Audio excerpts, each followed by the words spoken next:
de perguntas ao Cuidar Portugal, à doutora Ana Gomes, candidata a Presidente da República. E a primeira pergunta vai ser então colocada pelo Hugo Almeida, 36 anos, da Régua. O Hugo é diretor de construção na área das energias renováveis no setor privado, na Voltalia, e vai então colocar essa pergunta. Hugo, passa a palavra. Olá, boa noite. Olá, Ana Gomes. Espero que esteja tudo bem consigo. Depois das notícias que ouvimos, que tinha que ficar aí um bocado em confinamento profilático ou em retiro, faça o contacto que teve. Espero que esteja tudo bem consigo. Pronto, antes de mais, gostava de dar os parabéns por esta iniciativa, já que esta, para mim, vai ser sem dúvida uma ferramenta de futuro em termos políticos, em termos de formas diferentes de fazer campanha. E é uma forma também que demonstra que é possível ir de encontro a uma participação política um bocado mais ativa, mesmo estando a passar aqui por tempos mais conturbados que vivemos. Aproveitar também para lhe dizer assim, que admiro a sua marca política, a sua coragem e a forma como não se esconde a dar as suas opiniões em volta de temas até polémicos, como é o caso de ex-políticos ligados a sistemas, casos de corrupção, mesmo casos também de banqueiros. Mas aqui é também para reforçar que a sociedade precisa exatamente disto, de políticos que possam dar aqui estes novos exemplos, que se fale, que se condene, que se mostre que é possível fazer diferente, que é para também as pessoas e a sociedade em si poderem perceber que a política não é só um grupo de gente organizada de corruptos e que nada fazem. Não, antes pelo contrário. Eles têm mesmo um papel perante a nossa sociedade e é isso que lhe peço, que mantenha essa postura. Sobre o tema que me trouxe esta intervenção, e também obrigado por me deixarem participar, foi o facto de estarmos a viver uns tempos bastante conturbados, face a esta pandemia à escala mundial, em que um dos setores que sem dúvida mais sairá afetado vai ser sem dúvida o económico, e consequentemente vai haver muitas empresas que se vão ressentir e já estão a ressentir-se, e muito possivelmente até podem fechar num futuro próximo, empurrando milhares de portugueses para o desemprego.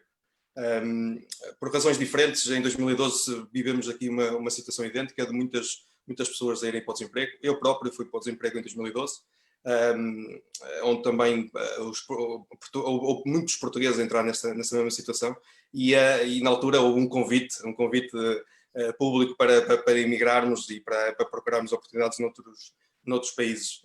Eu, de facto, também fugi para outro país, vivi em Inglaterra, porque eu era um jovem, sendo natural de Peso da Régua, é sempre muito complicado arranjar trabalho na minha área tecnológica, de engenharia eletrotécnica, e na altura era de facto muito difícil, e pronto, face à falta de oportunidade, também fui obrigado a emigrar e passei 3 anos em Inglaterra, pronto, a trabalhar na minha área, mas foi de facto também uma experiência enriquecedora, é lógico, mas pronto, aqui, relativamente a esta situação, a esta nova realidade, esta pandemia acaba por afetar todos os países, e então gostava de lhe deixar 2 perguntas, e que gostava de perceber a sua perspectiva em relação a delas.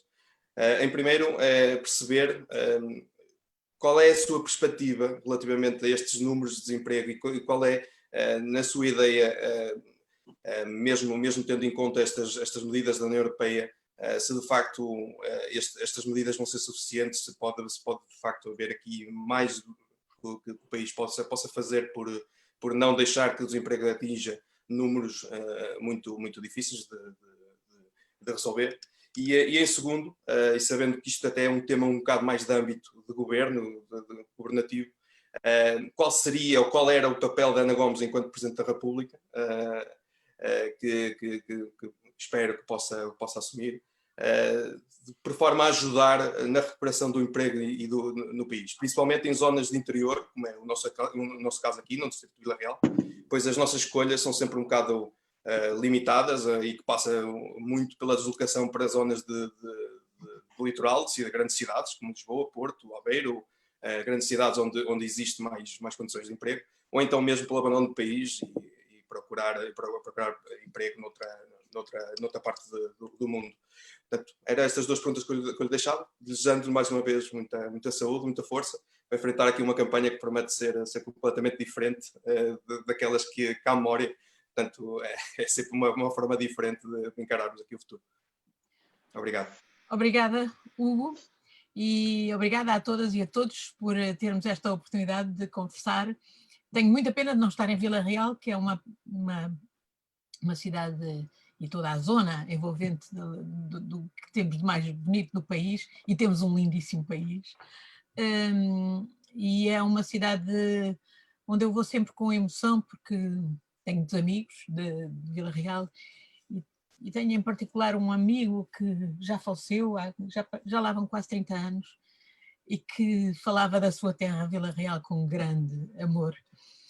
Chamava-se Sérgio Moutinho, era meu colega diplomata e foi assassinado na Turquia. E eu lembro-me dele com muita saudade. E sempre que passo por Vila Real não posso deixar de pensar nele. E portanto gostava de aí estar hoje, mas nós não nos vamos deixar derrotar por esta pandemia, e espero muito em breve poder cumprir todo o resto do programa que tínhamos previsto aí para Vila Real, já no final da próxima semana. Indo às perguntas que o Hugo me colocou, são, penso eu, das que estão hoje na cabeça de toda a gente e também na minha, porque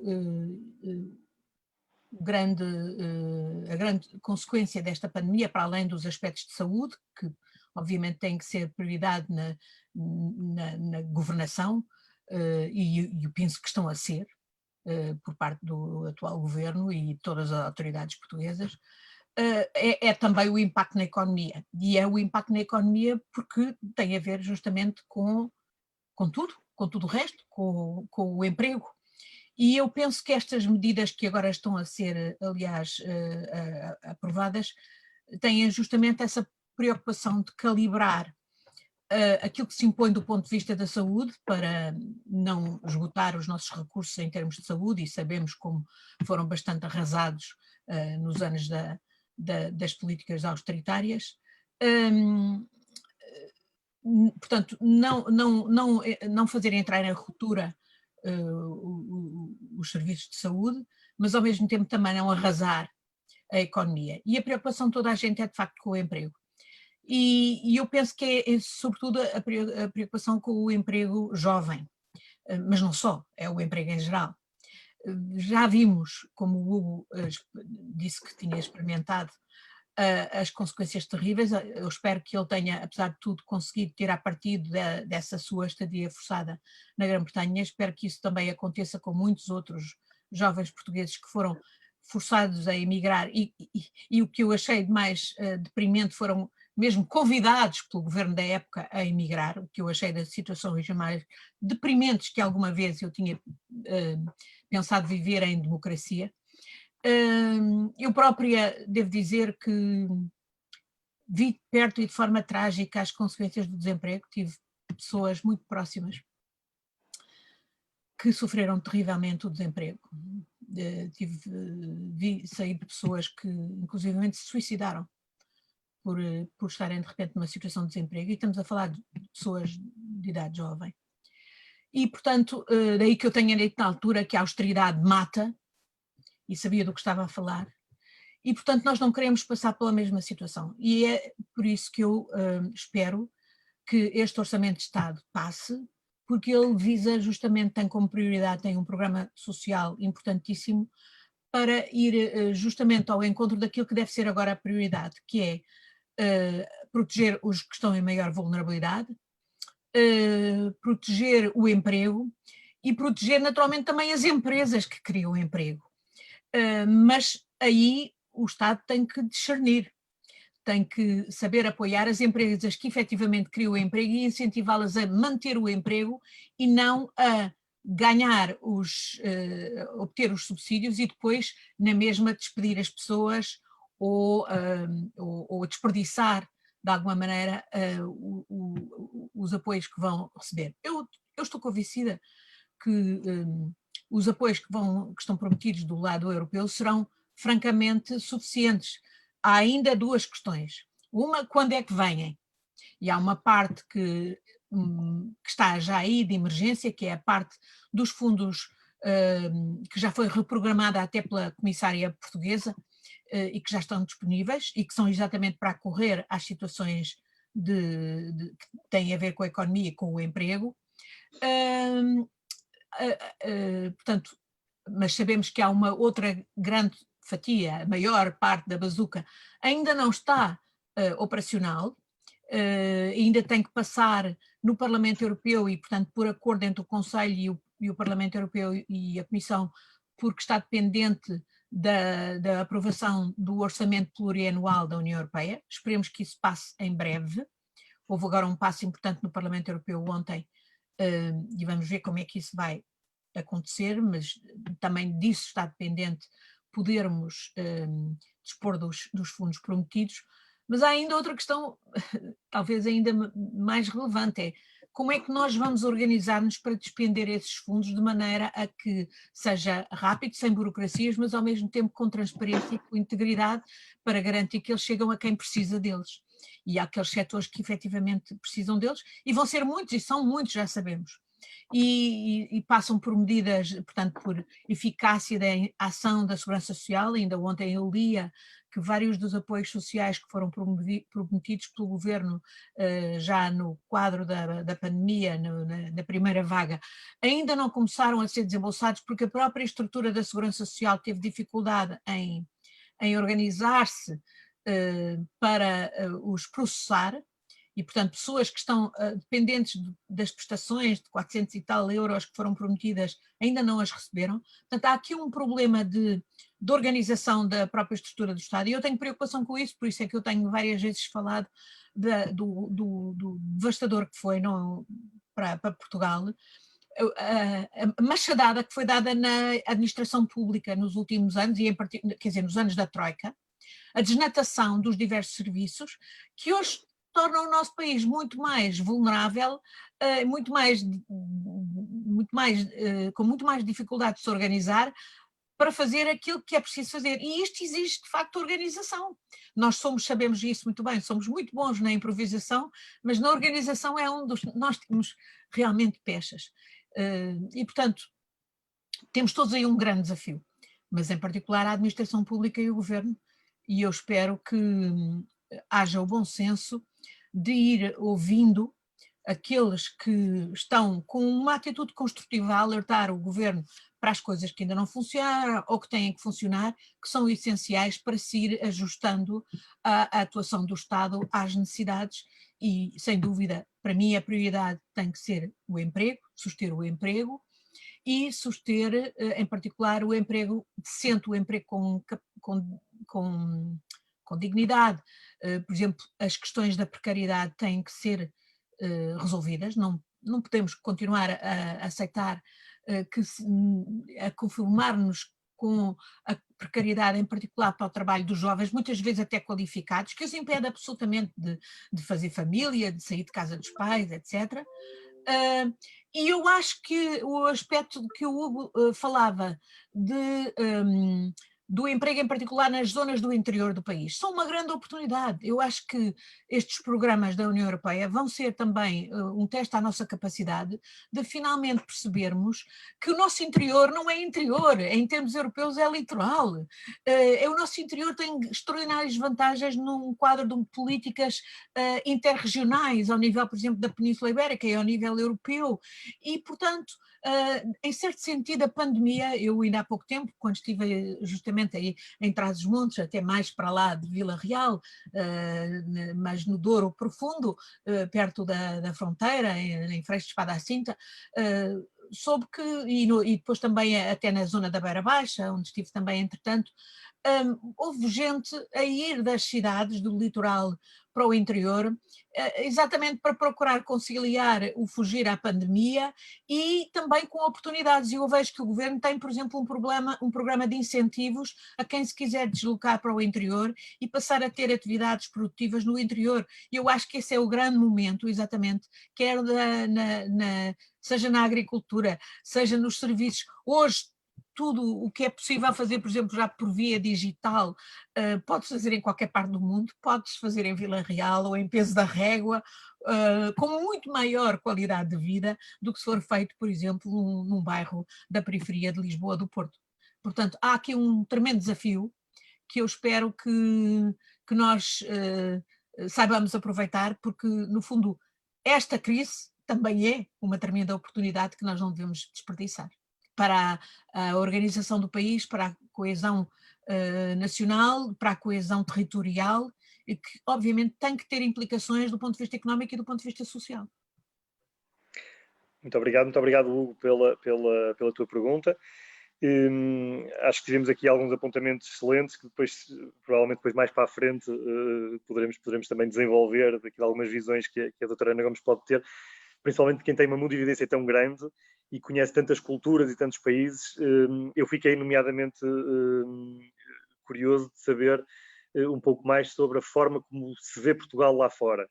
Portanto, quem viaja tanto e quem tem tanto conhecimento de outras culturas e da forma como nos veem, e achei particularmente interessante esse apontamento, que obviamente, enfim, basta olharmos para o mapa para percebermos que nós de facto não somos um país com capacidade geográfica para termos um interior, não é? Mas a verdade é que, enfim, é que em Portugal isso é uma dicotomia que existe, está muito presente, e nós, particularmente aqui em Vila Real e na nossa zona, sentimos-la muito. O próximo registro para a pergunta que temos aqui é do António Júlio Fernandes, de Santa Marta. O António Júlio é licenciado em Estudos Europeus, Estudos Lusófonos e Relações Internacionais, e é também finalista na licenciatura de Direito. António Júlio. Olá, muito boa noite. Cumprimentar a nossa embaixadora, a doutora Ana Gomes, cumprimentar todo o painel, o Hugo, o João Álvaro, dizer que é um orgulho receber a nossa candidata presidenciável no distrito de Vila Real, mas certamente será um gosto muito maior recebê-la enquanto Presidente da República, sem estes constrangimentos da pandemia. Muito bem, eu falo de Santa Marta de Penaguião, em plena Concha Vinheteira, estamos, podemos dizer, no coração do Douro. Falar de Santa Marta tem que se falar do Douro. E falar do Douro hoje é um problema porque poucos jovens se interessam pelo Douro. Poucos jovens sentem o Douro e gostam do Douro. E nós neste momento estamos a ver, de certa forma, ao contrário do que se diz, um desinvestimento por parte do Governo no Douro. Neste momento nós nós sabemos que o Douro é o único que não existe uma comissão de vitivinícola regional. O Dão tem, o Alentejo tem, o Minho tem e o Douro não tem. Eu gostaria de saber a sua opinião sobre a criação de uma comissão vitivinícola regional, eleita por todos os agricultores. Nós sabemos que, neste momento, existe poder de fiscalização por parte do Instituto dos Vinhos de Douro e Porto, do IVDP, certo? Mas o Instituto dos Vinhos de Douro e Porto não é representativo para todos os agricultores, porque ele não tem que prestar contas a todos os agricultores, afinal de contas, não é eleito por eles. E gostava de saber, em primeiro lugar, a sua opinião sobre a criação de uma comissão vitivinícola regional. António Júlio, eu não sou especialista de todo e não grande conhecedora, justamente uma das ideias de em breve fazer uma deslocação aí à zona é a perceber-me de como é que esse tipo de problemas são aí vistos. Mas à partida eu devo dizer que só vejo vantagens em que os produtores e aqueles que vivem do vinho do Porto se associem para defender os seus interesses e para maximizar a sua participação na cadeia de valor que o vinho do Porto gera. E eu ainda há pouco tempo estava a falar com amigos, exatamente produtores de vinho do Porto ali da zona de Freixo, e até fui lá visitar, Freixo de Espada à Cinta, e fui lá até visitar umas fantásticas instalações privadas, mas também há, por exemplo, lá uma cooperativa que produz maravilhoso vinho do Porto e do outro vinho de mesa. E falando com eles, todos me diziam de como as margens de lucro para os produtores se têm vindo a reduzir drasticamente, quase a ponto de não compensar. E também como muita da regulamentação, se calhar desse tal Instituto de Vinhos do Douro e do Porto, é completamente contrário aos interesses dos produtores e acrescenta uma burocracia absurda que é dissuasora da produção e que, portanto, faz depois os os pequenos e até maiores produtores ficarem, digamos, a querer libertar-se da burocracia e ficarem mais dependentes das dos grandes empresas comercializadoras do vinho do Porto e exportadoras do vinho do Porto.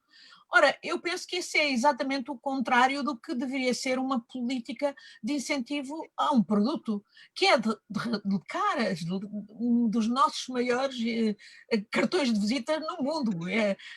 O João Álvaro falava da minha percepção, da minha visão de Portugal no mundo, graças à minha carreira diplomática e política. Eu não tenho dúvida nenhuma em dizer que o vinho do Porto e depois o vinho da Madeira são, e agora entretanto outros de vinhos também, mas há 20 e há 40 anos, quando eu, por exemplo, trabalhei no Japão há 30 anos, os 2 produtos portugueses mais conhecidos, além da espingarda que nós tínhamos levado para lá há 500 anos, eram o vinho do Porto e o vinho da Madeira. Ora bem, portanto, nós temos que incentivar a produção de qualidade, e isso passa por dar margens de lucro razoáveis, decentes, incentivadoras aos produtores, desde logo, e depois incentivar toda a cadeia, a organização deles e dos outros intervenientes na cadeia de exportadora para maximizar as margens de lucro para todos. Eu há uns anos estive aí no Instituto do Vinho do Porto, sei que entretanto tem havido muitas convulsões, eu suponho que o Instituto do Vinho do Porto era suposto ter exatamente esse tipo de intervenção de representativa. Se isso funcionou ou não, não sei, hei de ouvir o que me vão explicar. Mas sem dúvida que uma estrutura que fosse realmente representativa, uma comissão vitivinícola que fosse realmente representativa dos produtores, que lhes desse força para se articularem com os outros intervenientes na cadeia de valor, devia ser parte do estímulo que o Estado deveria dar, deveria ser uma prioridade, por exemplo, da Comissão de Coordenação da Região Norte, que vai desembolsar e vai ser o intermediário na canalização dos fundos exatamente para todo o tipo de atividades, e é evidente que aí na região o Douro tem que ser produto prioritário, o vinho do Porto tem que ser produto prioritário, mas eu devo dizer ao mesmo tempo que tenho alguma apreensão, porque sei que, embora eu sempre fui e continuo a ser defensora da regionalização, mas uma regionalização bem pensada, bem estruturada, como, por exemplo, foi proposta por aquela recente comissão que foi, aliás, nomeada pelo governo de António Costa e que teve o engenheiro João Cravinho à frente dela, que fez um relatório. Agora, parece-me que as medidas que, entretanto, foram aplicadas, supostamente indo ao encontro da regionalização, desses objetivos de regionalização, acabaram por ser o oposto do que se propunha, porque este esquema de nomeação, no fundo, da direção das CCDRs por um esquema, no fundo, acordado entre o PS e o PSD, e com uma eleição bastante fictícia, ou pelo menos à partida controlada, do meu ponto de vista não está de acordo com o que devia ser um genuíno processo de regionalização, e pode dificultar a tomada destas medidas de incentivo aos produtores que, do meu ponto de vista, deviam ser uma prioridade de uma comissão de coordenação da região norte que efetivamente cuidasse dos interesses. Não estou a fazer processo de intenções, porque não sei o que é que vai passar-se, mas devo dizer que fiquei preocupada e sei que essa direção foi contestada, o que à partida também diminui a sua autoridade. Vamos ver como é que vai funcionar, vamos também esperar das medidas que vai tomar, mas sem dúvida tudo o que pudesse incentivar a organização de produtores para defenderem os seus direitos era certamente o que melhor servia a região e o país. António Júlio, penso que é só a primeira parte da tua pergunta, certo? Sim, João, sim. Força. Claro, eu também acho que isto é um grande passo para a regionalização, porque essa comissão vitivinícola regional e as taxas de lucro que teria essa comissão era para investir no Douro. Porque acho que nos gabinetes ministeriais em Lisboa vê-se o Douro de uma forma um pouco utópica. Fala-se hoje em dia muito também, e passamos a esta segunda parte, fala-se que o Douro hoje tem uma vindima todo o ano, que é o turismo. É muito bonito ver os barcos a passar, é tudo muito bonito, mas lembrem-se que isso não traz retorno rigorosamente nenhum para o pequeno e médio agricultor. E lembrem-se que os turistas que vêm ver as belas paisagens do Douro, certamente, se não forem ajudados, o quadro será diferente, as paisagens que vêm ver é diferente, porque o pequeno agricultor passa momentos muito, muito maus. Esta crise veio abalar muito o pequeno e médio agricultor. Eu não sei até que ponto um ano como o que este passou foi, em termos de produção, muitos dos pequenos e médios agricultores terão que abandonar esta profissão. Eu queria saber também qual é a sua opinião quanto ao investir, a criação de uma taxa de navegação no Douro, porque realmente nós temos que investir e deixar cá a riqueza. Um dos grandes projetos que hoje em dia incentiva a economia da nossa região é também a Estrada Nacional 2. Não sei se já teve a oportunidade de fazer a Nacional 2, e isso temos que também agradecer ao pai da Nacional 2, Presidente da Câmara de Santa Marta de Penaguião, Dr. Luís Machado, pela brilhante ideia que teve. Acho que é projetos como estes que trazem coesão territorial ao nosso país, que nos ajudam a ficar cá com riqueza, pessoas que olhem para o pequeno agricultor e que o ajudem a ficar cá, a gerar riqueza cá e a fazer família cá. Eu gostava de saber a sua opinião quanto a isto. A ajuda dos jovens do Douro para cá, como é que deve ser feita? Obrigado. António Júlio, se não houvesse a pandemia, eu se calhar estava a fazer uma volta pelo país estruturada em torno da Nacional 2. Era uma das propostas de um grupo, aliás, de jovens portugueses que me fez chegar e até que me dizia que a nossa Nacional 2 já começa a entrar na mitologia até, por exemplo, daqueles que vão para os Estados Unidos fazer a Route 66. Ora bem, eu já fiz troços dela, não tenho a certeza que a tenha feito toda, mas gostava bem de poder estruturar a minha campanha em torno da Nacional 2.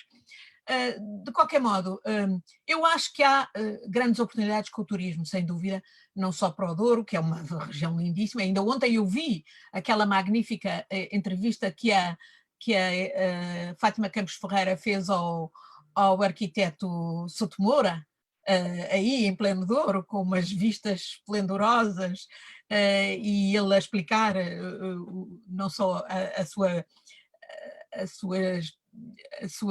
experiência, a sua epifania arquitetónica, tendo muito a ver com a região e a história da região, mas todo o país, mas sem dúvida que o Douro aí é privilegiado.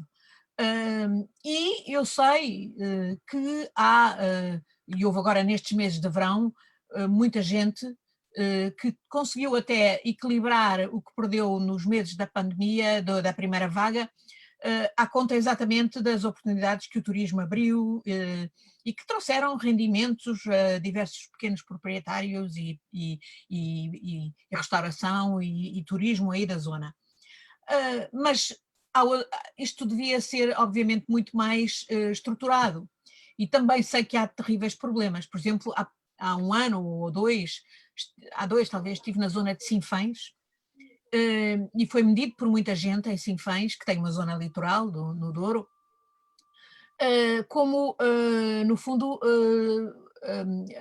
aquelas localidades ali à roda de Sinfãs perdiam muito com a poluição trazida por esses navios que estavam a fazer o circuito do Douro, sem que, de facto, ficasse algum ganho significativo para as populações e as terras por onde iam passando.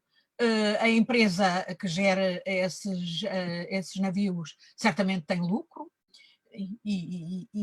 mas não partilha com os territórios que vai passando, e pelo contrário, lá na zona de Sinfãs esqueceram-se amargamente de como o rio era poluído pelos navios que ficavam ali deixados durante, por exemplo, os meses de inverno, e as limpezas que tinham ali só davam despesa e poluição para a autarquia daquela zona.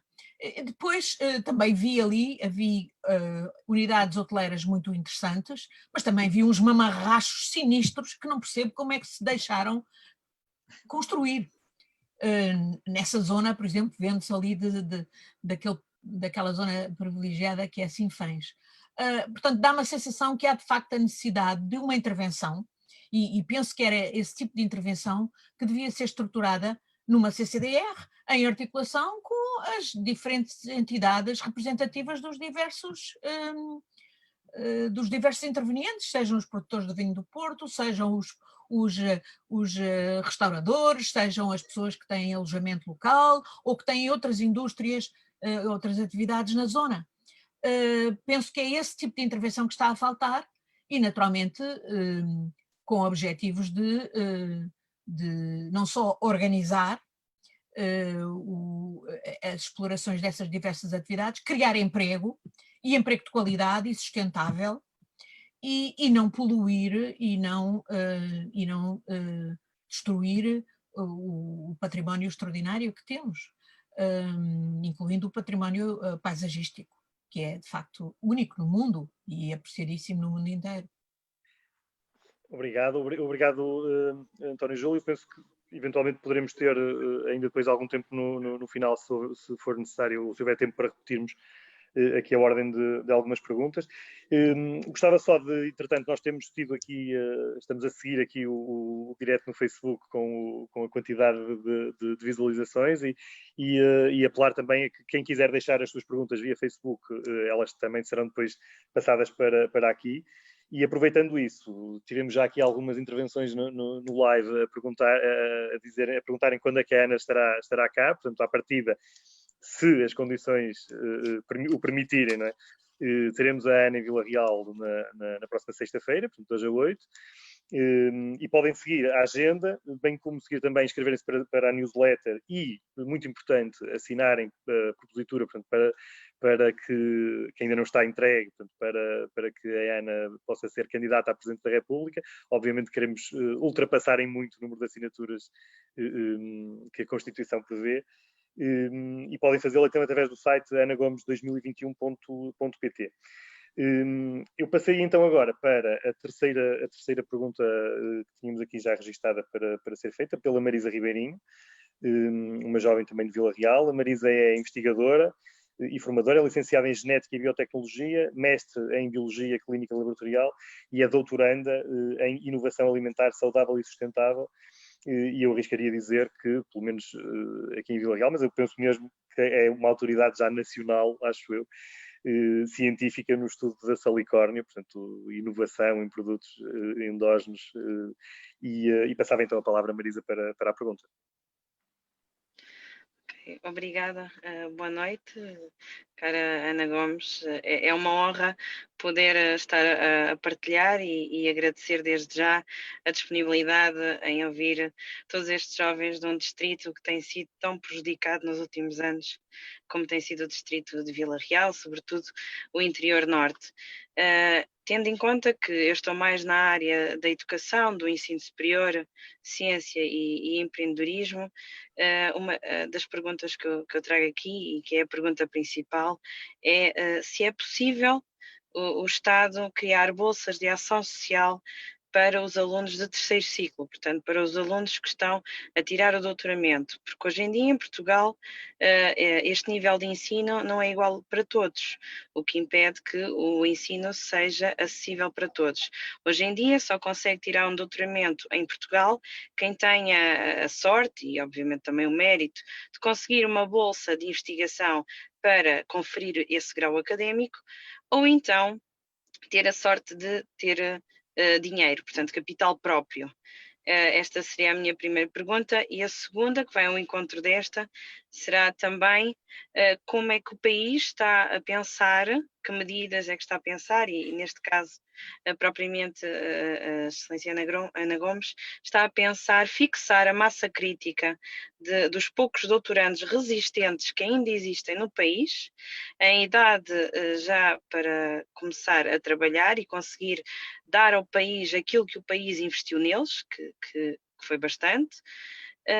Portanto, gostaria de saber essas respostas, sobretudo mantendo a igualdade de género e permitindo que as mulheres consigam chegar com boas qualificações sem ter de as apagar do currículo para conseguir um emprego e também cargos de liderança.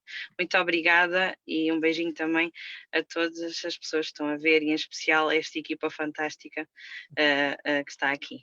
Obrigada. Obrigada, Marisa, por questões tão interessantes e importantes para todos nós. Aliás, vai-me permitir, de alguma maneira, responder a uma que eu falhei, que suponho que o Hugo me tinha posto, que era qual era o papel que, como Presidente da República, poderia ter na resolução dos problemas que ele referiu. Bom, eu devo dizer que a Marisa, que é doutoranda, sabe melhor certamente do que eu quais são as oportunidades que existem já hoje e, pelos vistos, não existem suficientemente e, sobretudo, com um direcionamento para os estudantes de universidades do interior, que, obviamente, merecem um olhar especial, deveriam merecer um olhar especial.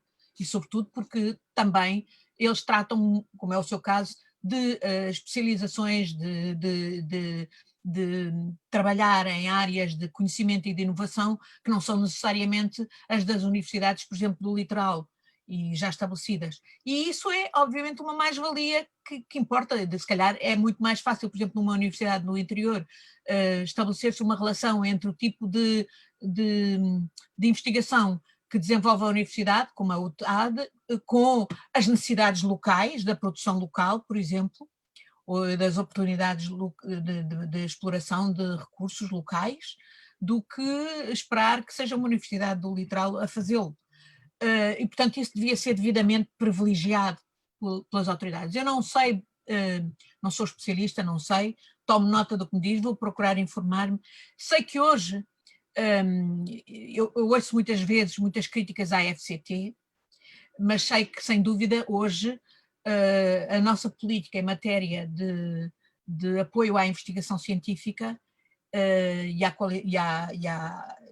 à qualificação dos nossos estudantes de mestrado e de doutoramento não tem comparação com o que era há uns anos, e acho que quem fez a diferença foi um extraordinário senhor chamado José Mariano Gago, que lançou as bases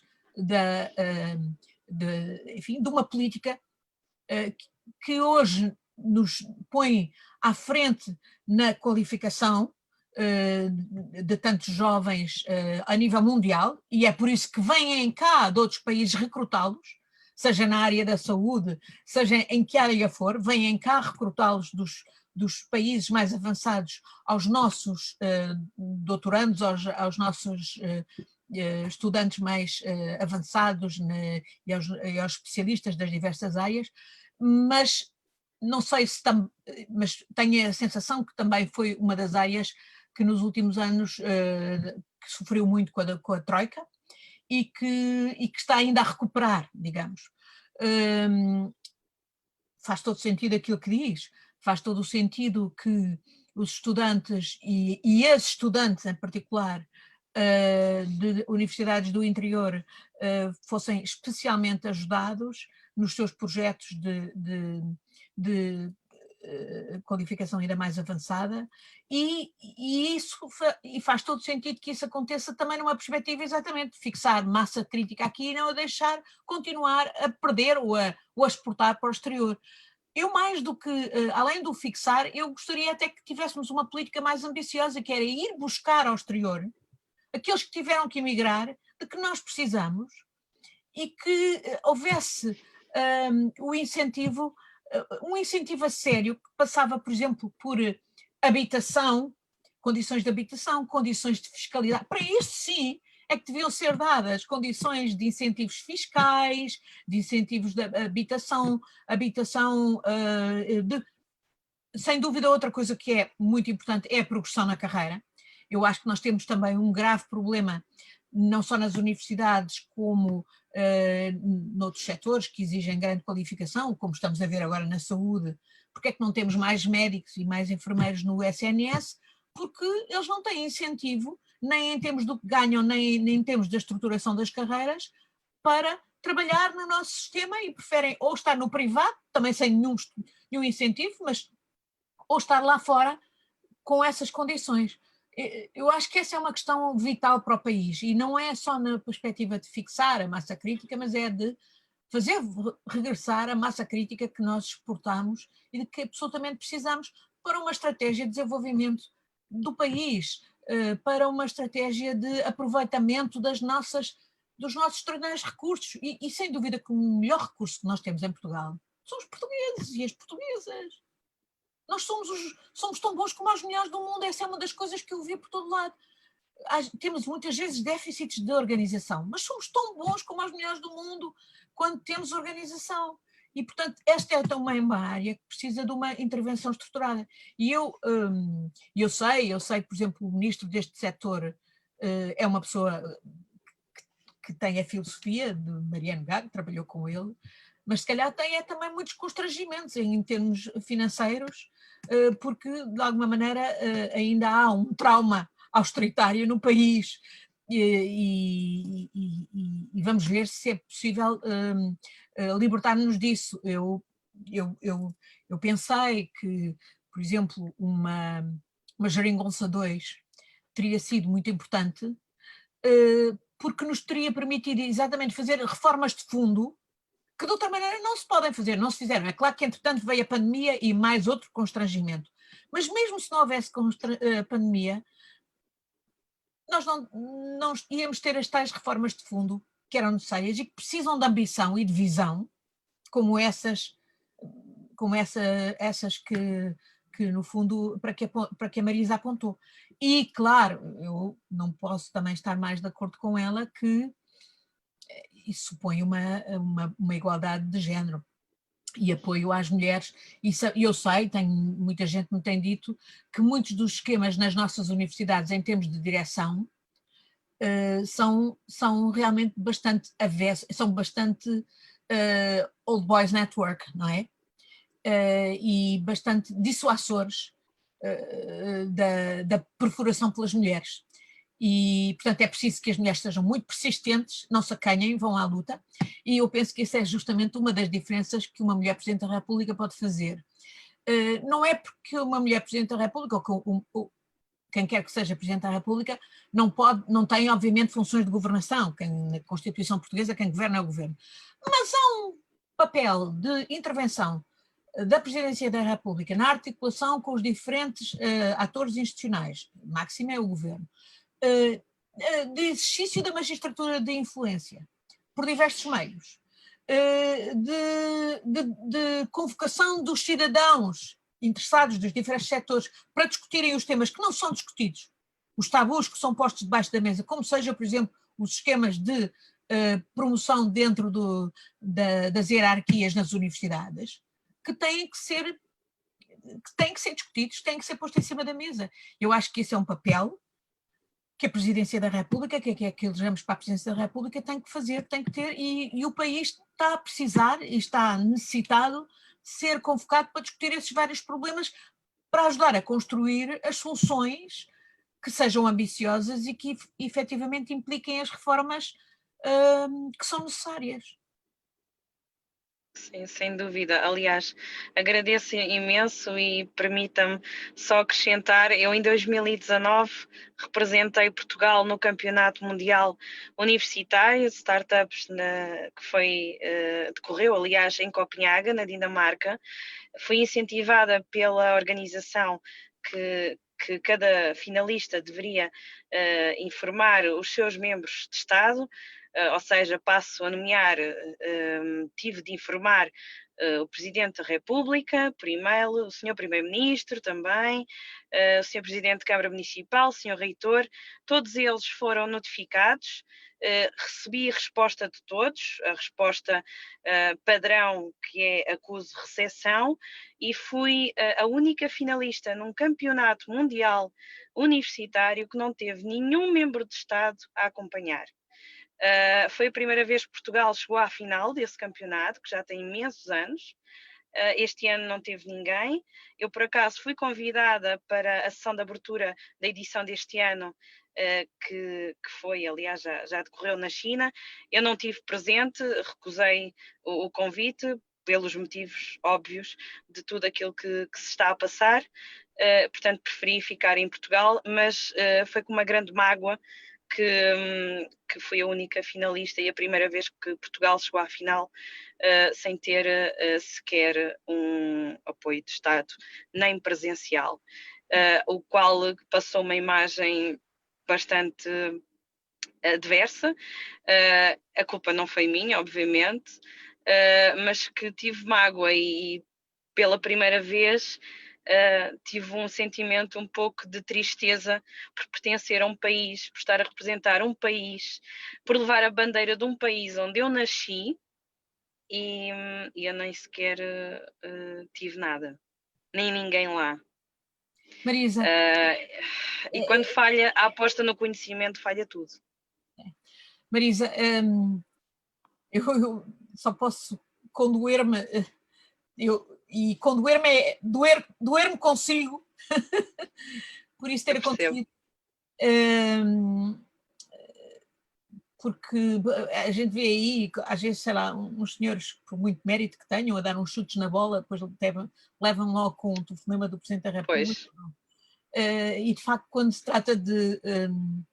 mas enfim, apesar de tudo, tem havido reconhecimento em alguns casos, não sei exatamente o que é que explicou essa resposta perfunctória apenas que teve, e que é injusto e que é pena, sobretudo quando, mais do que nunca, nós temos que valorizar o conhecimento, seja de que área for, a representação de um país. A ciência, exatamente. E falou numa startup, nós somos o país, embandeiramos todos enfim, todos os anos com o Web Summit e as startups e não sei o quê, mas não sei até que ponto depois há realmente apoio consequente àqueles que do nosso país querem, de facto, desenvolver os seus projetos empresariais e que, obviamente, com a ciência e com a tecnologia, hoje estão perfeitamente adequados para serem desenvolvidos em qualquer parte do país, designadamente nas zonas do interior, que nós precisamos absolutamente voltar a repovoar e a desenvolver, e que não devem ser consideradas como secundariamente como interior. Deve-se ver o extraordinário potencial de articulação transfronteiriço que têm e de projeção, desde logo para o mercado espanhol, não é? Aqui ao lado, e depois para toda a Europa. Portanto, eu espero que com o desenvolvimento de projetos que são os grandes projetos estruturadores que já estão anunciados no quadro deste plano de recuperação e resiliência, designadamente o projeto do hidrogénio, que eu acho que é um projeto em que vale a pena investir. Dizem aí que vai ser muito caro. Poderá ser muito caro, mas se calhar é um caro que vai compensar se de facto depois houver o desenvolvimento científico e tecnológico, para além dos recursos naturais que nós temos e que hoje desperdiçamos, desde logo a energia solar e a outra energia renovável, sei lá, das ondas, etc. Temos a eólica. Exato, a eólica, que pode ser também estruturante exatamente de um desenvolvimento do interior do país. Esse desenvolvimento tem que passar pelo repovoamento do país e não podemos continuar mais naquele sistema sinistro que vimos durante a Troika de fechar tudo, fechar postos de correio, fechar tribunais, fechar à conta de uma visão mesquinha, austeritária, que não serve, obviamente, o país, que não serve sequer a Europa. E, portanto, Eu só espero que, de facto, esse plano de recuperação e resiliência com esses grandes projetos estruturadores, inclusivamente a questão, por exemplo, da ferrovia e do TGV, que obviamente não terá só repercussões para a zona que vai seguir, mas que se repercutirá em todo o ecossistema, digamos, também contribua para inverter esta marcha que tem levado ao despovoamento do país e que é absolutamente desastrosa para o nosso desenvolvimento e para o nosso potencial, que é enorme e que continua a ser desperdiçado. Tenho muita esperança na Ana Gomes. Muito obrigada. Muito obrigado, Marisa, pela tua participação. Muito obrigado. Entretanto, o desafio foi lançado no live do Facebook e já temos aqui algumas perguntas. Eu iria, então, ainda antes de passar depois à pergunta registada, falar aqui de uma delas que eu penso que se liga muito com aquilo que a Ana Gomes estava a falar a nível de reformas. É do professor Carlos Almeida, que pergunta relativamente à criação de um sistema de saúde europeu, nomeadamente da sua pertinência, e se uma Europa federal responderia melhor à crise pandémica que estamos a viver. Eu penso que isto se liga muito àquilo que a Ana Gomes estava a falar a nível de reformas, porque, portanto, mais abrangente até do que isto, faz sentido neste momento perguntar se é possível reformar Portugal sem nós reformarmos primeiro a Europa, porque de facto nós já transferimos tantas competências para cima, e bem, se calhar, eu sei que a Ana Gomes é uma federalista convicta e, portanto, sem querer antecipar, obviamente, a resposta, mas se calhar bem que transferimos para cima, mas até que ponto é que é possível reformar Portugal antes de reformar a Europa? E esta pergunta concreta do Sistema de Saúde Europeu, do Carlos Almeida, que me parece muito pertinente e fundamental nos dias que correm. João, eu quando estava no Parlamento Europeu, em 2010, logo a seguir a ter entrado em vigor o Tratado de Lisboa, fui responsável por um relatório do Parlamento Europeu sobre um plano de ação contra as ameaças químicas, radiológicas, biológicas e nucleares. E no biológica estava, obviamente, uma situação deste género da pandemia, até porque já tinha havido diversos fenómenos de pandemias que não tinham chegado com muita força à Europa, mas na China, na Ásia, e os cientistas europeus com quem eu estava em contacto e que me vieram ver,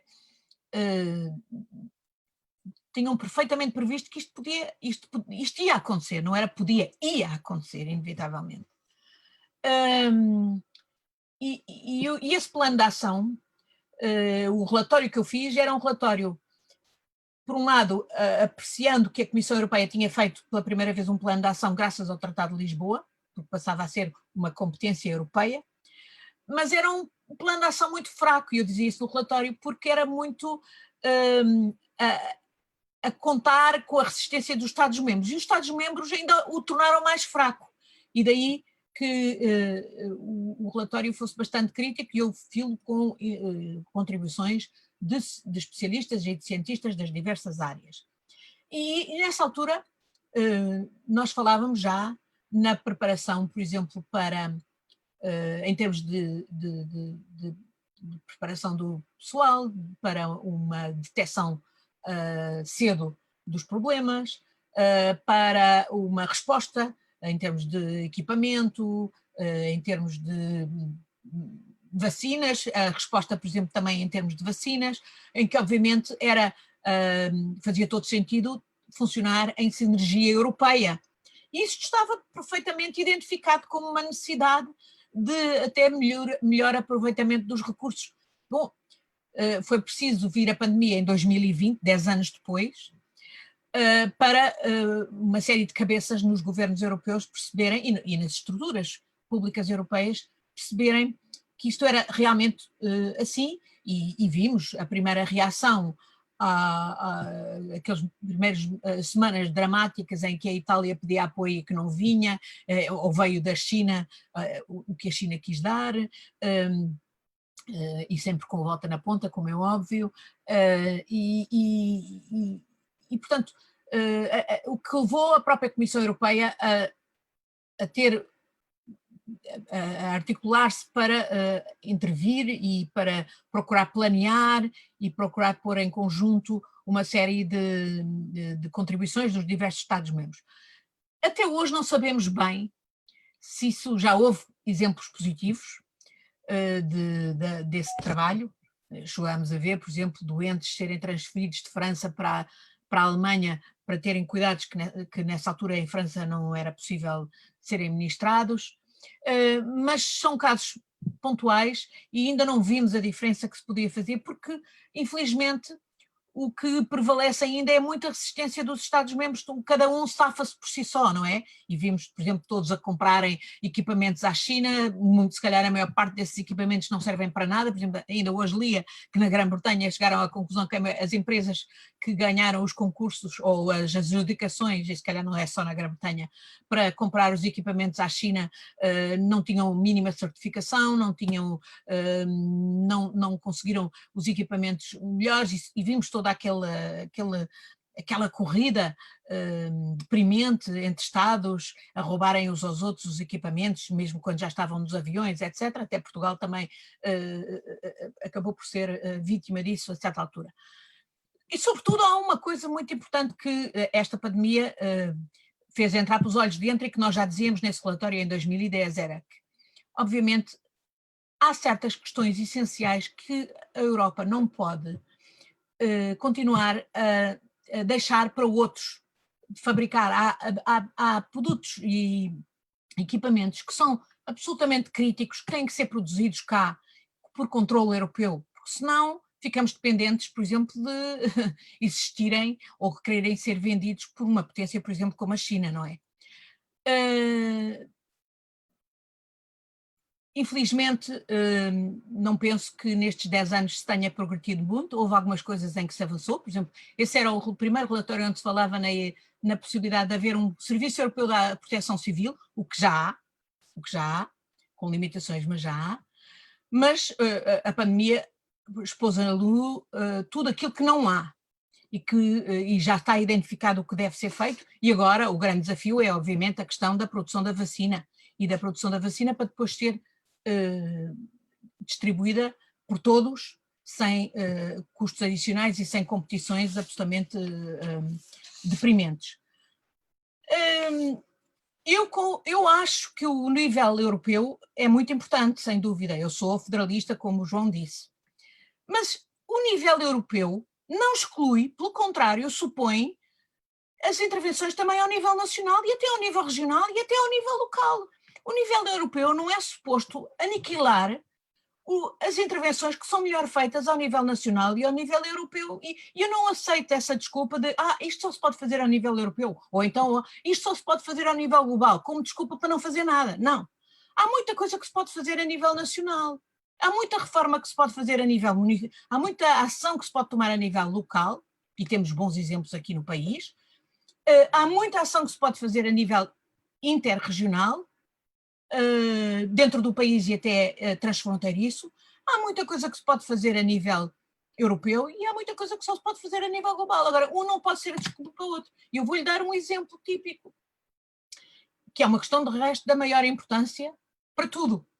Para os Estados terem, e mais do que nunca neste momento de grande aflição, de grande necessidade de intervenção social, de pôr as regras do déficit lá no tinteiro, que é a dos recursos do Estado, eu não me conformo que a questão da fiscalidade, que obviamente é uma questão que precisa de ser resolvida ao nível europeu para termos a possibilidade de resolver ao nível global, não tenha que começar pelo nível nacional. E, por exemplo, em Portugal, quanto é que pagam de impostos ao nosso país as grandes plataformas digitais que aqui, como em todo o mundo, têm ganho bilhões à conta da pandemia?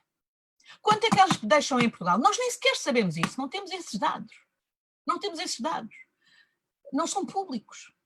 Eu não me admiraria que no nosso país, como no Luxemburgo descobrimos há uns anos e noutros países, haja acordos preferenciais com essas grandes multinacionais para que elas cá não paguem impostos e que seja essa uma das explicações das colossais quantias de dinheiro que vão para offshores a título de pagar royalties e serviços e sei lá mais o quê. E que obviamente são uma forma de desviar recursos que deviam ficar, pelo menos uma parte, no Estado português e ser utilizados nos programas sociais de que o Estado português tem absoluta necessidade e ainda por cima mais neste contexto de pandemia. Vão dizer, mas isso é um problema que só se pode resolver a nível europeu. Não. Ou então a nível europeu dizem, isso é um problema que só se pode resolver a nível global. Não! Tem que se começar por uma ponta. E é da ação de cada governo a nível nacional que se vai encontrar a solução a nível europeu e a nível global. E, portanto, não aceito a desculpa de que o nível federal impeça a reforma as reformas que são precisas de ser feitas a nível nacional, e muitas delas estão nas nossas mãos e a Europa não nos tolhe os braços, nem a capacidade de agir. Muitas vezes invoca-se a Europa como desculpa para não agir, quando de facto a falta de vontade política de agir, onde está a falhar, é cá. E não estou a falar apenas no nível nacional, estou a falar nos outros todos os níveis em que se pode fazer a diferença. Muito bem. Ana, essa é a introdução perfeita para a próxima pergunta registada que tínhamos aqui da Sandra Marcelino. A Sandra Marcelino é de Vilamarim, Vila Real, é Presidente da Junta de Freguesia de Vilamarim há 7 anos e é também coordenadora do CLDS, do Contrato Local de Desenvolvimento Social em Vila Real. Tem como formação de base a licenciatura em Português-Francês, onde foi professora e formadora antes de exercer as funções atuais. Sandra, faz favor. Estás sem som, estás sem som. Olá, já cá estou, já cheguei. Boa noite a todos. Boa noite, doutora Ana Gomes. Ana. Parabéns pela coragem. Parabéns. Parabéns pela ousadia de ser uma mulher candidata a nossa Presidente da República. E parabéns pela sua ousadia mesmo em acreditar que vale a pena. Eu falo-lhe de um cantinho aqui de uma aldeia muito pequenina, no sopé, do outro lado de Vila Real. Falou aqui muito hoje no Douro, e eu falo-lhe no sopé de uma serra, que é a Serra do Alvão. Então, eu sou Presidente de Junta, de facto, há 7 anos, e entro na política por mero acaso, provavelmente é assim que entramos todos, não é? Presumo. Há outros que não, há outros que também já são inspirados também provavelmente nos exemplos de casa, não foi o meu caso. Entrei mesmo por mero acaso em 2005, fiz parte da Assembleia de Freguesia enquanto secretária dessa mesma junta de freguesia, dessa mesma Assembleia, e em 2013 o meu amigo que me chamou para eleições em 2005 decide não se recandidatar, e então é aí que surge o meu nome. E confesso que tive algum receio, aliás, muito receio. Fiquei um bocadinho até perplexa com o convite, mas tive mesmo que aceitar. E o pressuposto era, se não for eu, irá alguém pior do que eu e, portanto, tenho mesmo é que avançar. A partir daí o exercício foi nunca defraudar as pessoas que confiaram em nós e conquistar, sobretudo, aquelas que não votaram. Então a conquista foi diária. Tive a feliz sorte de me ter cruzado com cada uma das pessoas nos primeiros 4 anos de mandato. Alertavam muito para essa dificuldade de aturar as pessoas, e eu confesso que foi a melhor parte. Partilhei com elas projetos comuns, tornei-as cúmplices até das nossas obras, pedagogicamente ia explicando cada uma das nossas intervenções e confesso, foi fácil. Em campanha senti dia após dia um forte sinal de vitória e fomos a votos então pela segunda vez em 2017 e vencemos. Desta vez não foi com a margem mínima dos 65 votos, mas foram 531 votos. Valeu muito a pena cada minuto que passei com as pessoas, valeu muito a pena ter partilhado o projeto que é de todos. Confesso que não há segredos nesta gestão de orçamentos e de pessoas, subverte muitas vezes as regras que estão estabelecidas. A nossa sensibilidade leva-nos a gerir causas, acho eu, nós enquanto mulheres e não coisas.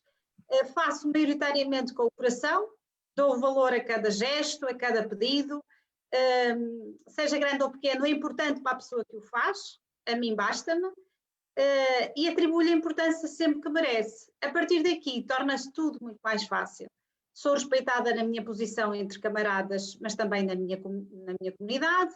Sou mulher e nunca vi subestimado o meu papel, quer em casa, quer na comunidade onde vivo. Tratam-me por Sandra, e é assim que eu gosto de ser tratada. A minha política é a verdade, pela verdade defenderei as minhas convicções até às últimas consequências. Gosto do confronto de ideias, é deste modo que tenho a oportunidade de me defender e defender os meus ideais. Não sou exemplo para ninguém, muito menos representante das mulheres.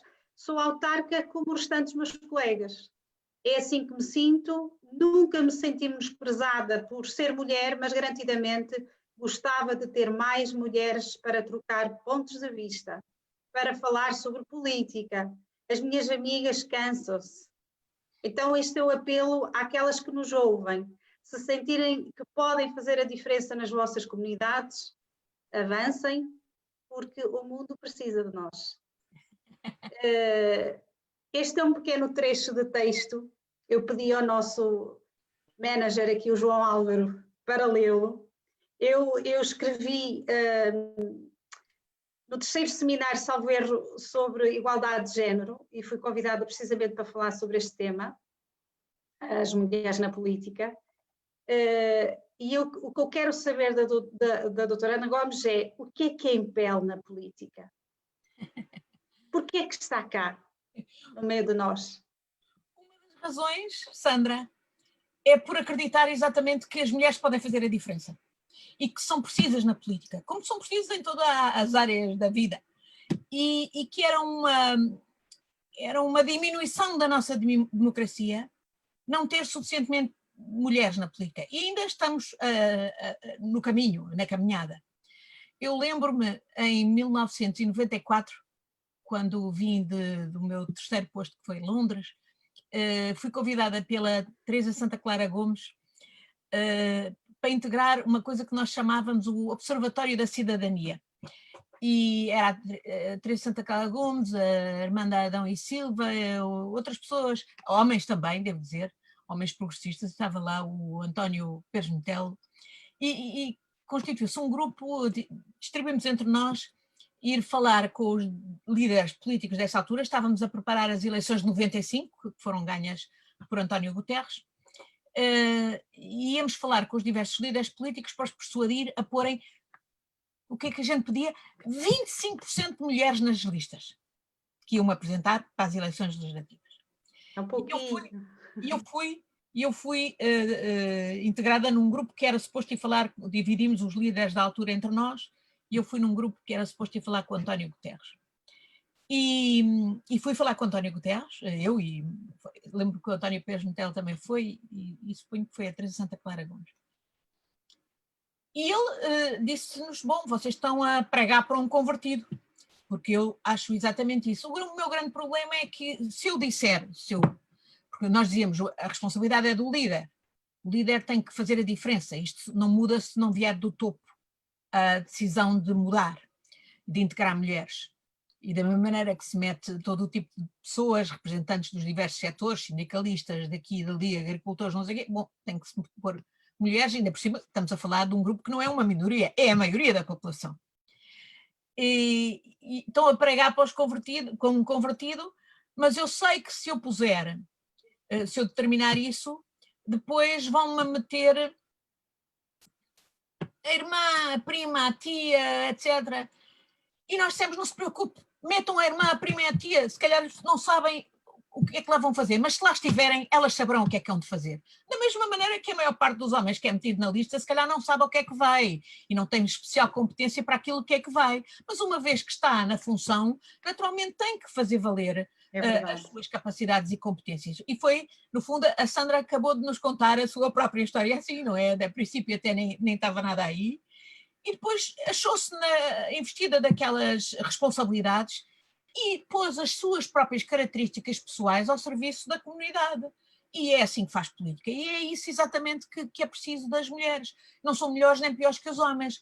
Eu, e tenho muita honra que tenha sido o PS depois, não só António Guterres fez isso e dessa maneira influenciou outros partidos, também a seguirem o exemplo, como depois foi pela mão do PS que se adotou a lei da paridade, que eu, aliás, tentei que não fosse só nos 33%, mas que fosse 40-60%, quer dizer, que houvesse em qualquer órgão um mínimo de 40% ou um máximo de 60% de qualquer género, para haver realmente equilíbrio, para ser realmente paritário.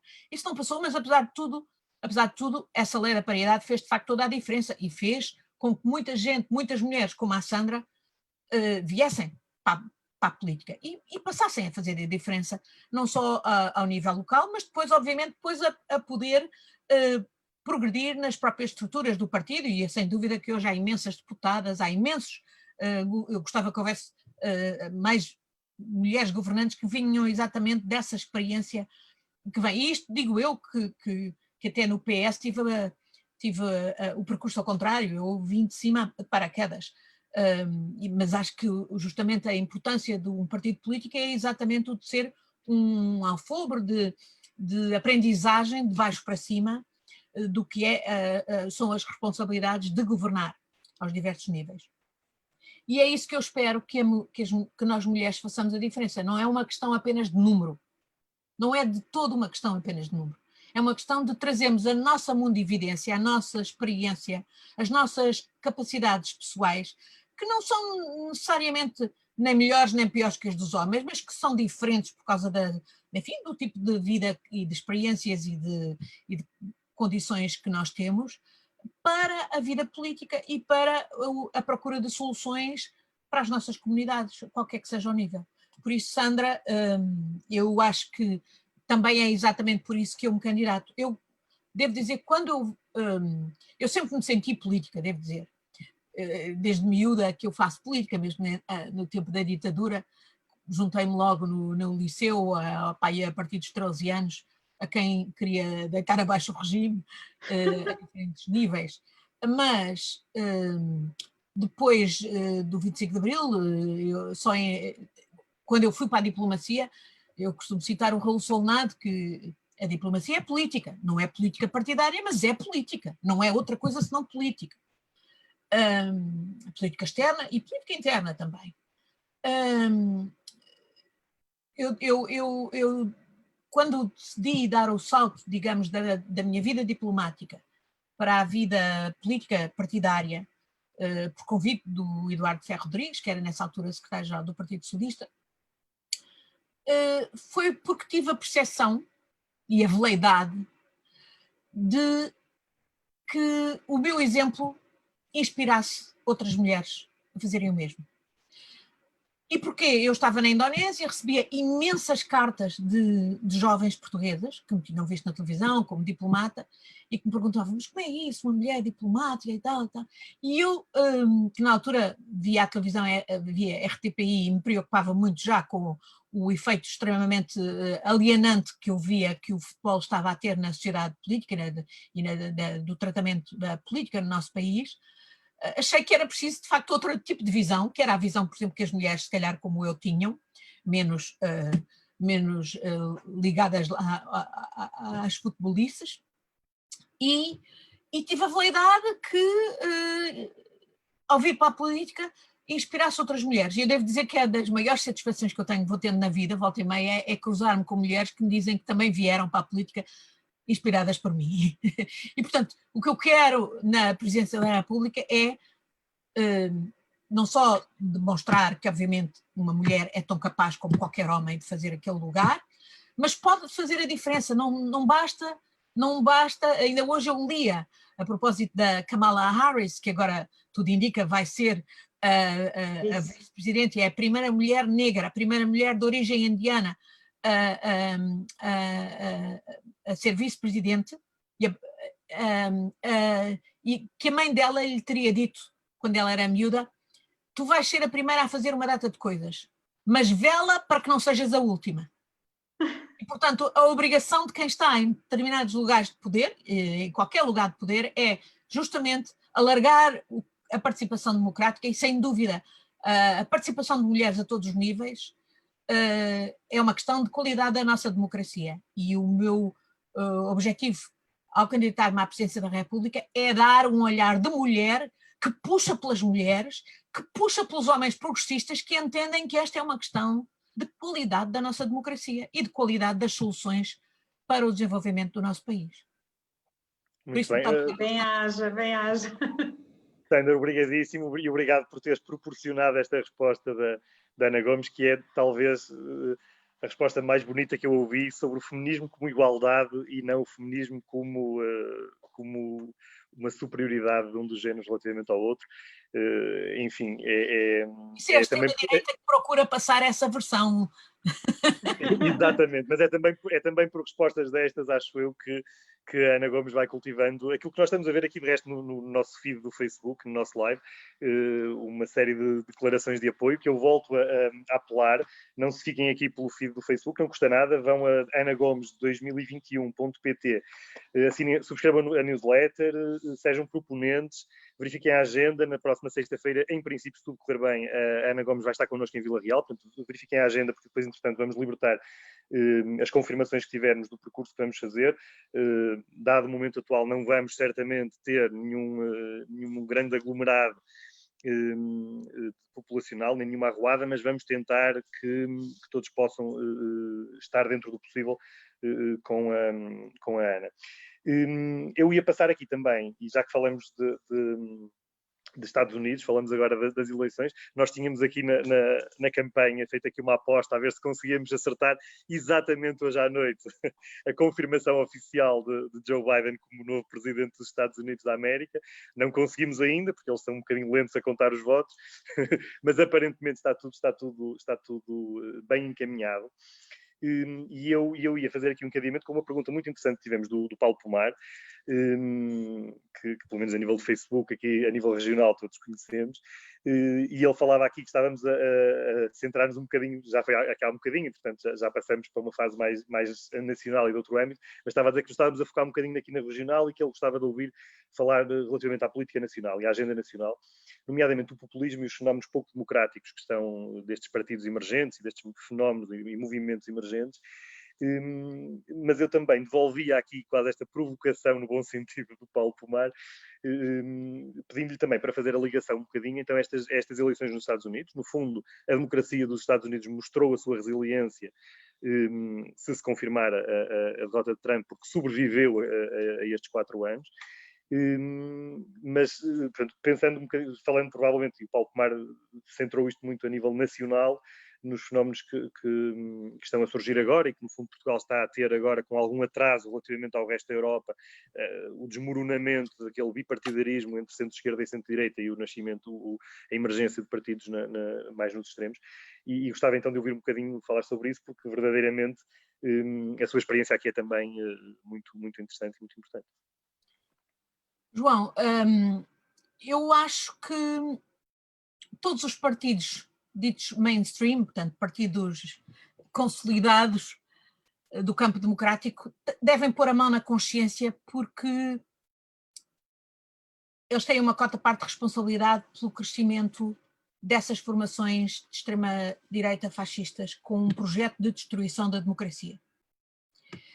E têm na medida em que alienam os cidadãos, em que, pelas suas políticas, pelas políticas em que alinharam e pelas suas práticas de não saber ouvir e envolver as pessoas, acabam por empurrar, serão franjas. Eu não chamo às pessoas que apoiam essas formações deploráveis, como disse a Hillary, para grande crítica. Não, eu penso é que nós temos que recuperar essas pessoas. A maior parte destas pessoas são pessoas que estão, por boas razões, ressentidas com a democracia, porque se sentem excluídas, porque se sentem maltratadas, porque se sentem desconsideradas. E, de facto, os partidos do campo democrático têm que pôr a mão na consciência e ver se muitas das suas políticas e das suas ações não contribuíram para alienar essas pessoas.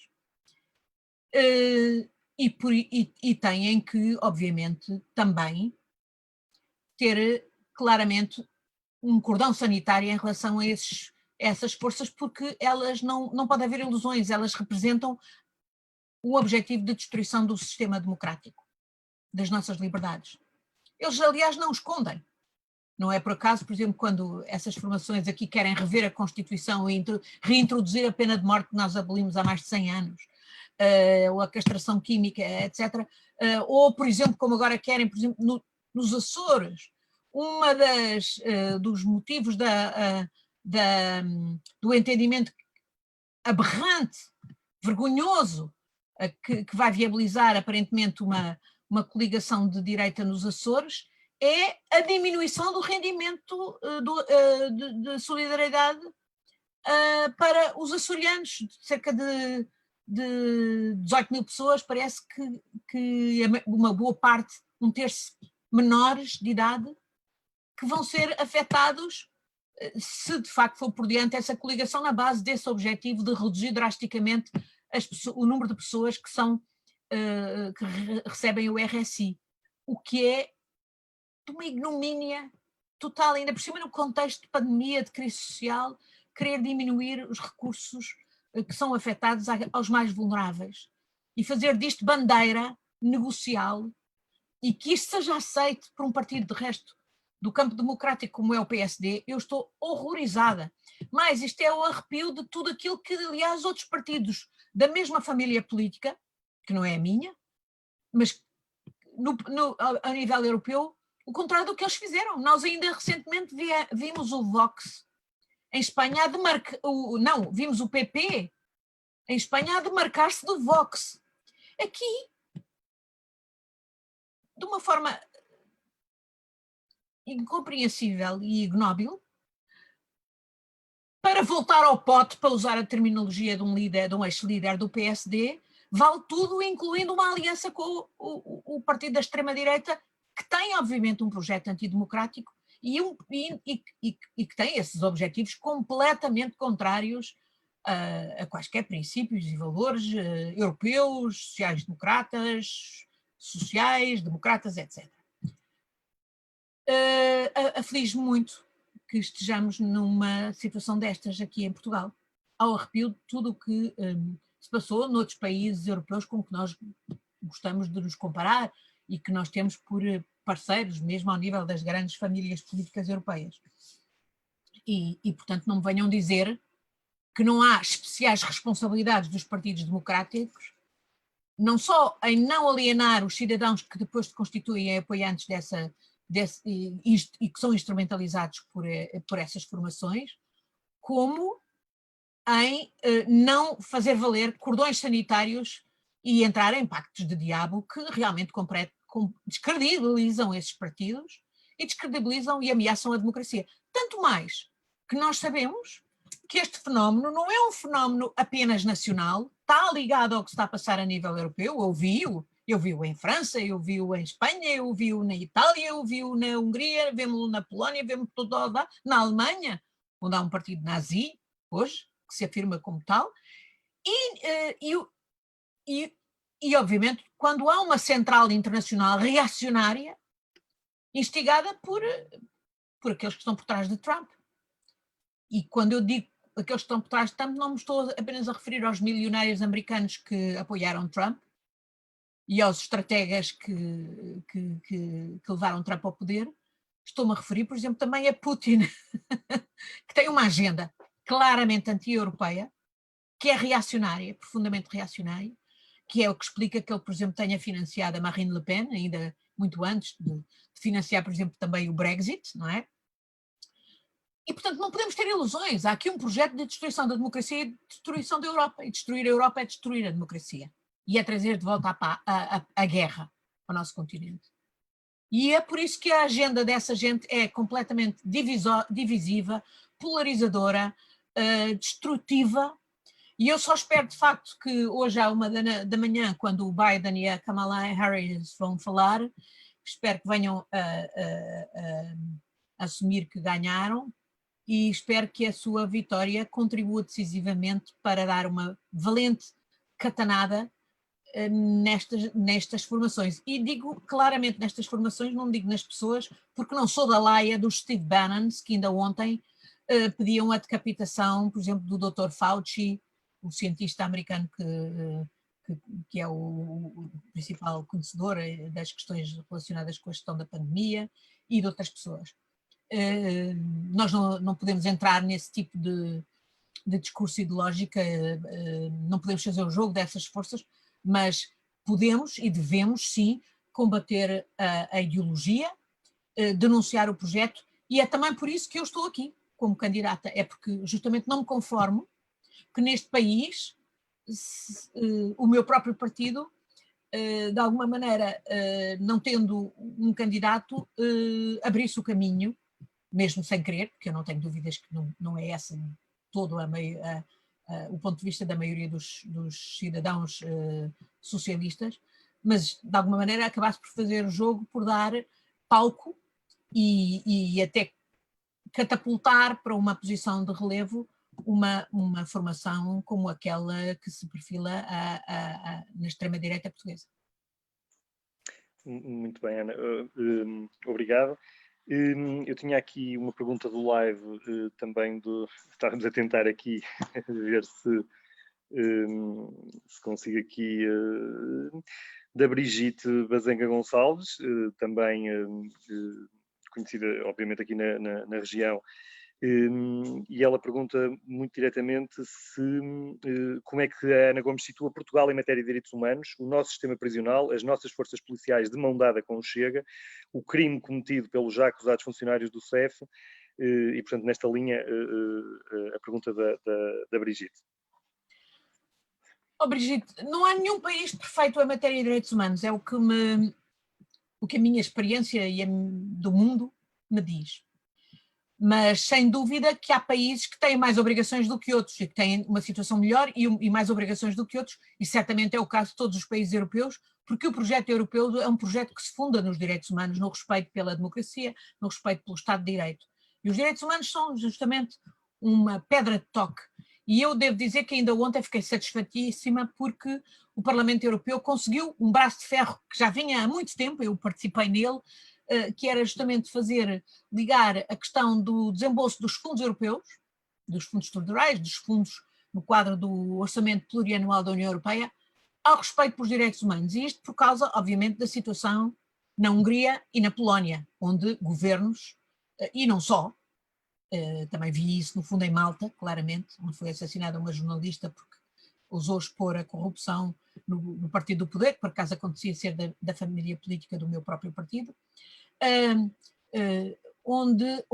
portanto, onde há verdadeiros sistemáticos atropelos dos direitos humanos. E não é possível os governos europeus continuarem a fingir que não veem e por razões de conveniência política passarem por cima dessa fundamental quebra dos valores europeus. E, portanto, o entendimento que aqui ontem se chegou no Parlamento Europeu é um entendimento não só com o Parlamento Europeu, mas com o Conselho, onde estão os governos, e a Comissão Europeia, que tardava estes anos todos. Eu trabalhei muito para isso, portanto, ontem foi um dia bom. E agora vamos ver o enfrentamento que vem aí, exatamente a propósito da aprovação do orçamento europeu, porque obviamente os governos, em particular o da Hungria, já fez ver que vai fazer todo o tipo de chantagens e mais alguma. Para mim essa é uma questão essencial. Agora, Portugal neste contexto não é de longe dos piores países, até no quadro europeu, mas tem muito a fazer. E há uma série de questões que são extremamente preocupantes e que não devem ser desvalorizadas. Desde logo,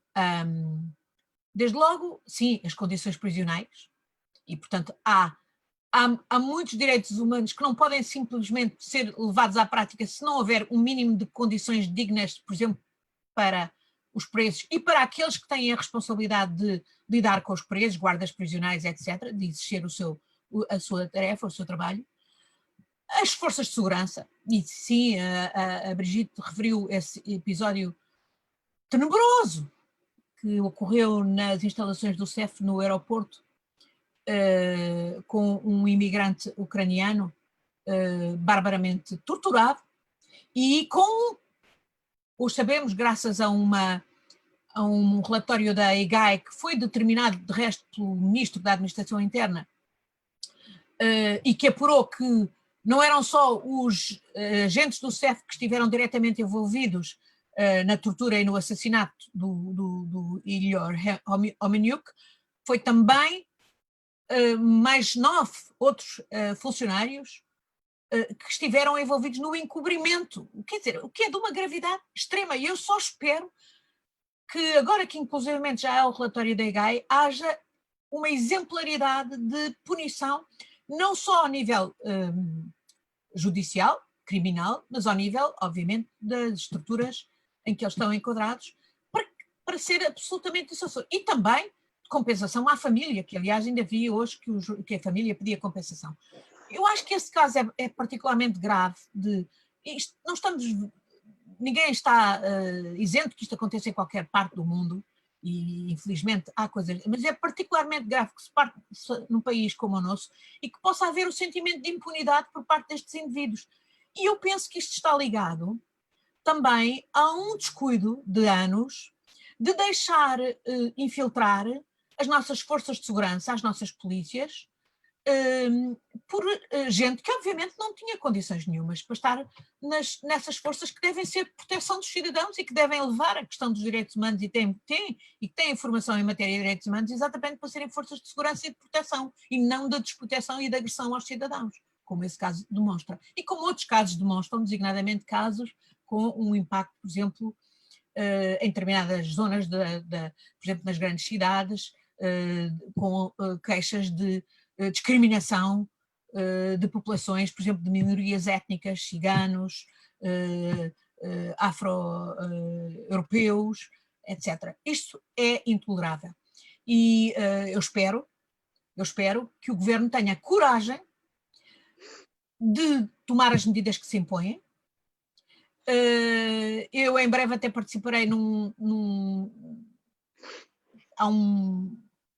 há agentes da polícia conscientes e capazes que têm exatamente denunciado o racismo que há infiltrado por via dessas infiltrações nas nossas forças de segurança, que é intolerável e incompatível com os valores dessas próprias forças de segurança.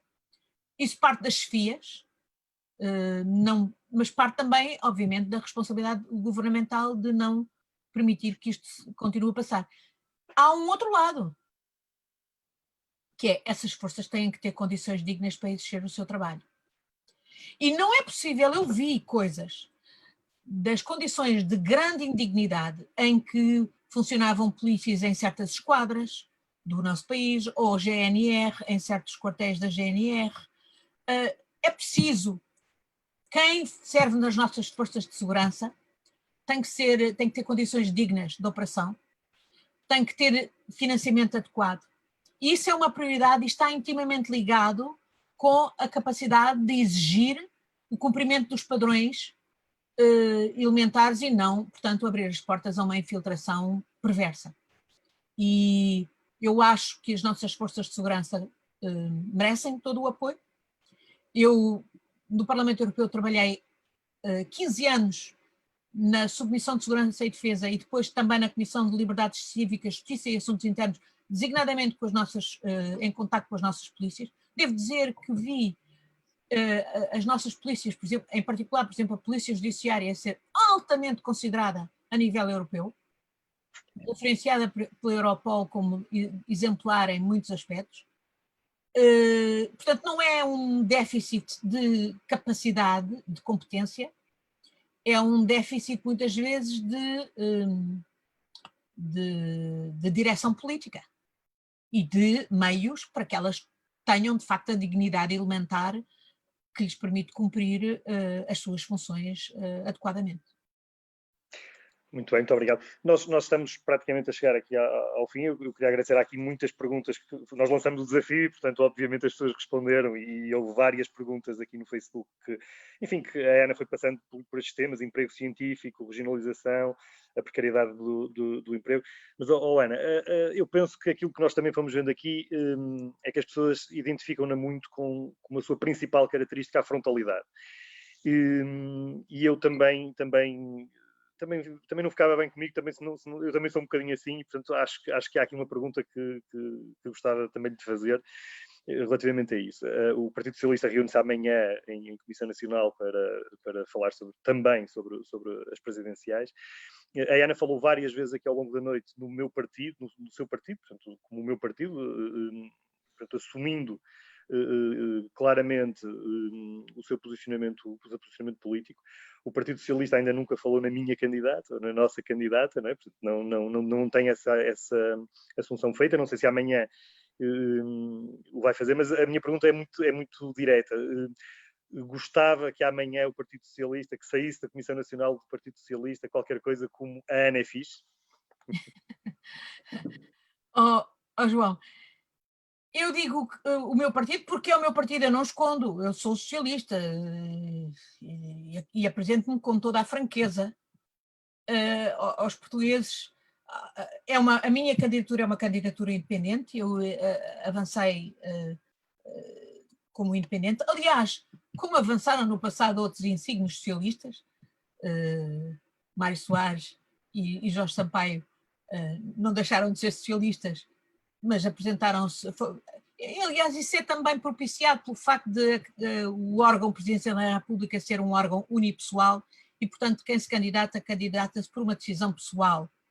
E eu, quando apresentei a minha candidatura, disse que a minha candidatura era independente e que aceitava todos os apoios do campo democrático, não negociava compromissos. Terei compromissos e espero apresentar compromissos eleitorais. E já tenho hoje algumas formações políticas, designadamente o LIVRE e o PAN, que me dão a honra de me apoiarem. Sim, nessa perspectiva, eu gostaria muito que o meu partido chegasse à conclusão de que eu era uma boa candidata.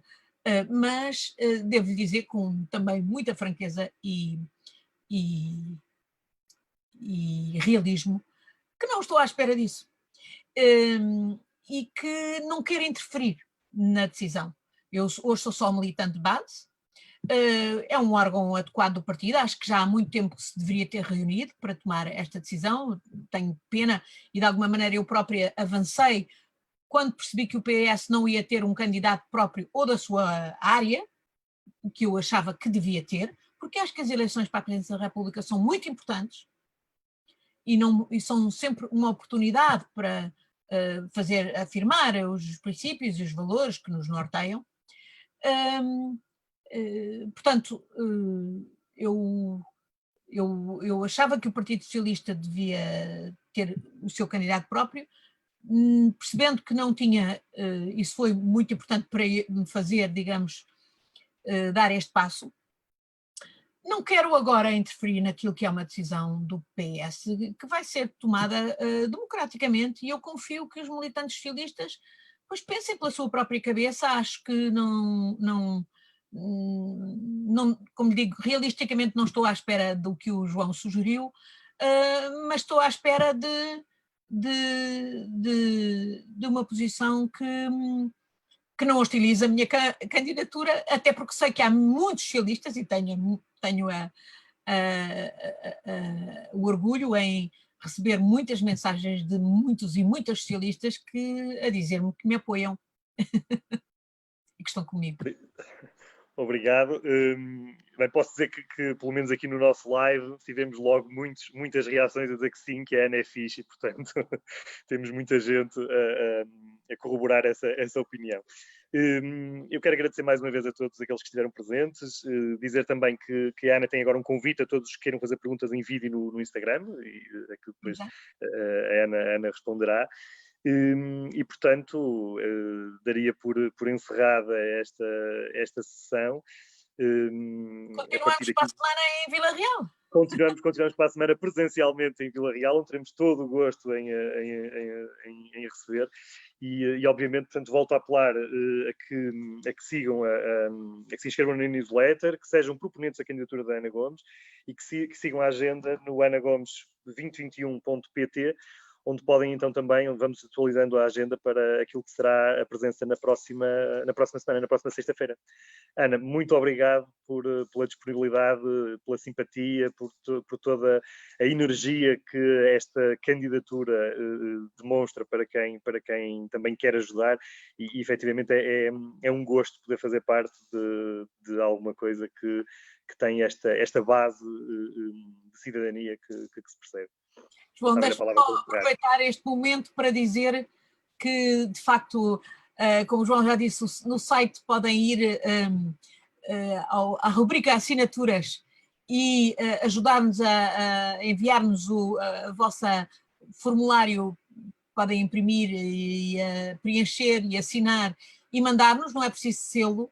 É muito importante porque sem as assinaturas de lei a candidatura não existe, portanto peço que deem atenção a isso. E por outro lado, também há lá uma rubrica donativos para sustentarmos a campanha. Nós não fizemos nenhum empréstimos, e eu quis moralizar o financiamento das campanhas, fazendo apelo aos outros que seguissem o nosso exemplo.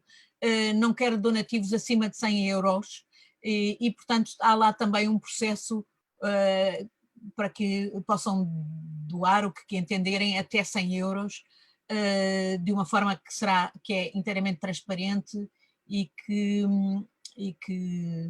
garante que vamos ter os meios necessários para fazermos a campanha, por muito atípica que esta campanha seja em termos de pandemia, apesar de tudo há despesas, e vamos demonstrar que não é preciso muito dinheiro e que cada qual a contribuir com um grãozinho podemos fazer a diferença. Muito obrigada e espero ver-vos em Vila Real. Vai ser um prazer estar nessa belíssima cidade, voltar a passar aquele extraordinário túnel do Marão, que foi feito graças também ao PS, é preciso dizê-lo.